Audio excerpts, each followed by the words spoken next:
আসসালামু আলাইকুম এভরিওয়ান, সবাই কেমন আছেন? আশা করি সবাই ভালো আছেন। আজকে আমি ঝিঙে দিয়ে চাপিলা মাছের চচ্চড়ি করব। তো এজন্য প্রথমে আমি ঝিঙে ভালোভাবে টুকরো করে কেটে ধুয়ে নিয়েছি, চাপিলা মাছগুলো ভালোভাবে ক্লিন করে নিয়েছি। তারপর এখানে আমি দিয়ে দিয়েছি পরিমাণ মতো হলুদ গুঁড়ো, মরিচ গুঁড়ো, রাঁধুনি গুঁড়ো, ধনিয়া গুঁড়ো, মৌরি গুঁড়ো, স্বাদ মতো লবণ, পরিমাণ মতো তেল, পরিমাণ মতো পেঁয়াজ কুচি, কাঁচামরিচ দিয়ে ভালোভাবে মেখে পরিমাণ মতো পানি দিয়ে ঢাকনা দিয়ে ঢেকে চুলায় বসিয়ে দিয়েছি রান্না হওয়ার জন্য। তরকারিটা যখন প্রায় হয়ে গিয়েছে তখন এখানে নামানোর পূর্বে আমি ধনিয়া পাতা অ্যাড করে দিয়েছি। তারপর একটু নেড়ে চেড়ে দিয়ে ঢাকনা দিয়ে ঢেকে দিয়েছি 5 মিনিটের জন্য। তারপর আমি তরকারিটা নামিয়ে একটা বাটিতে সার্ভ করে নিয়েছি।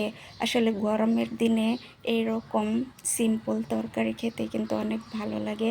আর ঝিঙে তো শরীরের জন্য অনেক উপকারী একটা সবজি।